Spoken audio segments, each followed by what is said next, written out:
8 اکتوبر 2023 کو سنیچر کے دن غزہ کی پٹی سے فلسطینی عسکریت پسند تنظیم حماس کی جانب سے اسرائیل پر حملوں میں کم از کم 300 افراد کی ہلاکت کے بعد اسرائیلی فضائیہ نے جوابی کارروائی کے دوران بمباری کی، جس سے 250 سے زیادہ فلسطینی شہید ہو گئے۔ واضح رہے کہ سنیچر کے دن حماس کی جانب سے اسرائیلی فوج کے مطابق 3000 راکٹ اسرائیل کی سرزمین پر داغے گئے، جس کے بعد حماس سے تعلق رکھنے والے عسکریت پسند گاڑیوں، موٹر سائیکلوں کے علاوہ پیراگلائیڈرز اور کشتیوں کا استعمال کرتے ہوئے غزہ کی پٹی کے علاقے سے اسرائیلی حدود میں داخل ہوئے۔ اسرائیل اور فلسطینیوں کے درمیان گزشتہ مئی کے بعد سے یہ سب سے زیادہ پرتشدد کشیدہ صورتحال قرار دی جا سکتی ہے۔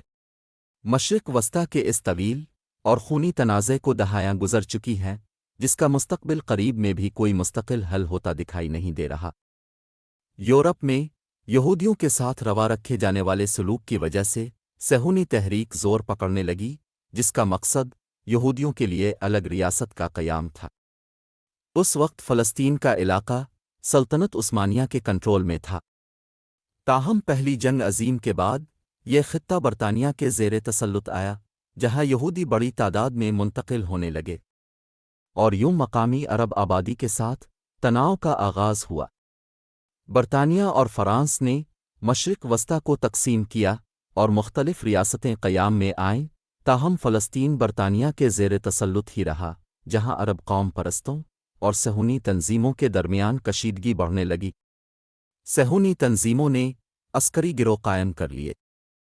سنہ 1947 میں اقوام متحدہ نے ووٹنگ کے ذریعے فیصلہ کیا کہ فلسطین کو 2 ٹکڑوں میں تقسیم کیا جائے، جن میں ایک یہودی ریاست ہو اور ایک عرب ریاست، جبکہ یروشلم یعنی بیت المقدس ایک بین الاقوامی شہر ہوگا۔ تاہم 14 مئی 1948 کو اسرائیل کا قیام ہوا تو اگلے ہی دن آردن، مصر، شام اور عراق نے حملہ کر دیا۔ یہ پہلی عرب اسرائیلی جنگ تھی جس کے نتیجے میں اقوام متحدہ کے منصوبے کے مطابق جہاں عرب ریاست بننا تھی، وہ علاقہ مختلف ممالک کے قبضے میں آ گیا، اور یوں فلسطینیوں کے لیے ایک سانحے نے جنم لیا۔ 7.5 لاکھ فلسطینی ہمسایہ ممالک خود فرار ہوئے اور انہیں اسرائیلی فوجیوں نے بے دخل کر دیا۔ 1967 کی عرب اسرائیل جنگ نے اس تنازع کو مزید پیچیدہ بنا دیا، جب اسرائیل نے عرب اتحاد کو شکست دے کر مصر سے غزہ کی پٹی، شام سے گولان اور آردن سے مشرقی یروشلم سمیت ویسٹ بینک یعنی غرب آردن چھین لیا۔ مصر کو سینائی سے بھی ہاتھ دھونا پڑا۔ سنہ 1973 میں مصر اور شام نے اسرائیل پر اپنے علاقے چھڑانے کے لیے حملہ کیا، جسے یوم کپور جنگ کہا جاتا ہے۔ 6 سال بعد اسرائیل اور مصر نے امن کا معاہدہ کر لیا اور سینائی مصر کو واپس لوٹا دیا گیا۔ آردن نے بھی کچھ عرصہ بعد اسرائیل کو تسلیم کرتے ہوئے مصر کی تقلید کی۔ اسرائیل آج بھی غرب آردن پر قابض ہے، تاہم اس نے 2005 میں غزہ کی پٹی سے فوجیں نکال لی تھیں۔ اقوام متحدہ آج بھی اس علاقے کو مقبوضہ مانتا ہے۔ اسرائیل پورے بیت المقدس کو اپنا دارالخلافہ مانتا ہے، جبکہ فلسطینی مشرقی بیت المقدس کو مستقبل کی فلسطینی ریاست کا دارالحکومت مانتے ہیں۔ اس وقت 2 فلسطینی علاقے ہیں، جن میں سے ایک غرب آردن اور ایک غزہ کی پٹی ہے۔ ان دونوں علاقوں کے درمیان 45 کلومیٹر کا فاصلہ ہے۔ غرب آردن کا رقبہ 5970 سکوائر کلومیٹر، جبکہ غزہ کی پٹی صرف 365 سکوائر کلومیٹر پر محیط ہے۔ غرب آردن یروشلم اور آردن کے درمیان موجود ہے، جبکہ غزہ کی پٹی صرف 365 سکوائر کلومیٹر پر محیط ہے۔ غرب آردن یروشلم اور آردن کے درمیان موجود ہے، جبکہ غزہ کی پٹی 41 کلومیٹر طویل اور 10 کلومیٹر چوڑی ہے۔ غزہ کی پٹی کی سرحد کا 7 کلومیٹر حصہ مصر سے ملتا ہے اور ایک جانب بحیرہ روم واقع ہے۔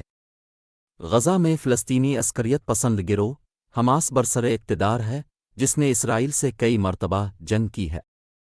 اسرائیل اور مصر سختی سے غزہ کی سرحدوں کی نگرانی کرتے ہیں تاکہ حماس تک ہتھیار نہ پہنچے۔ دوسری جانب غرب آردن میں بین الاقوامی طور پر مانی جانے والی فلسطینی حکومت ہے، جس میں فتح تنظیم کا اہم کردار ہے۔ تاہم غرب آرڈن کہلانے والے اس چھوٹے سے علاقے میں 86% فلسطینی ہیں، جبکہ 14% لوگ اسرائیلی آباد کار ہیں جو ایسی بستیوں میں رہتے ہیں جو ایک دوسرے سے عموماً فاصلے پر موجود ہوتی ہیں۔ زیادہ تر اسرائیلی بستیاں 70، 80 اور 90 کی دہائی میں تعمیر ہوئی تھیں، مگر گزشتہ 20 برسوں میں ان کی آبادیوں میں دگنا اضافہ ہوا۔ اسرائیل ان بستیوں کو پانی اور بجلی جیسی سہولیات فراہم کرتا ہے اور ان کی حفاظت اسرائیل کی فوج کرتی ہے۔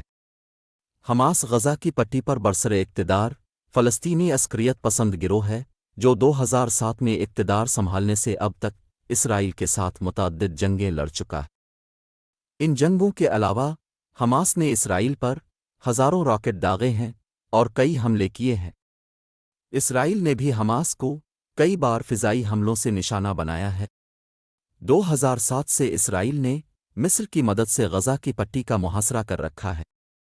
اسرائیل، امریکہ، برطانیہ اور یورپی یونین سمیت کئی عالمی طاقتیں حماس کو دہشت گرد قرار دے چکی ہیں۔ حماس کو ایران کی حمایت حاصل ہے، جس سے یہ گروہ پیسہ، ہتھیار اور ٹریننگ حاصل کرتا ہے۔ اسرائیل کی جانب سے غرب آرڈن میں یہودی بستیوں کی تعمیر اور ان کے گرد سیکیورٹی رکاوٹوں کی تعمیر نے امن کے حصول کو مشکل بنا دیا ہے۔ تاہم ان کے علاوہ بھی کئی اختلافات موجود ہیں۔ اسرائیل یروشلم پر مکمل دعویٰ کرتا ہے اور اس کا دعویٰ ہے کہ یہ اس کا دارالحکومت ہے، تاہم اس دعوے کو بین الاقوامی حمایت حاصل نہیں ہے۔ فلسطینی مشرقی یروشلم کو اپنا دارالحکومت بنانا چاہتے ہیں۔ اسرائیل نے 1967 کی جنگ کے بعد جن علاقوں پر قبضہ کیا وہاں غیر قانونی بستیاں تعمیر کی گئی ہیں، اور اب غرب آرڈن اور مشرقی یروشلم میں 5 لاکھ کے قریب یہودی بستے ہیں۔ ایک اور معاملہ فلسطینی تارکین وطن کا بھی ہے۔ PLO کے مطابق دنیا بھر میں 1 کروڑ سے زائد فلسطینی موجود ہیں، جن میں سے نصف اقوام متحدہ کے ساتھ رجسٹر ہیں۔ فلسطینیوں کا کہنا ہے کہ ان افراد کو فلسطین واپس آنے کا حق حاصل ہے، جبکہ اسرائیل کا ماننا ہے کہ ایسا کرنے سے اس کی یہودی شناخت خطرے میں پڑ سکتی ہے۔ ایسے میں امن کیسے قائم ہوگا؟ اس کے لیے دونوں جانب سے چند اقدامات ضروری ہوں گے۔ اسرائیل کو فلسطینیوں کی آزاد ریاست کا حق تسلیم کرنا ہوگا، غزہ کی پٹی کا محاصرہ ختم کرنا ہوگا اور مشرقی یروشلم اور غرب آرڈن میں رکاوٹیں ختم کرنی ہوں گی۔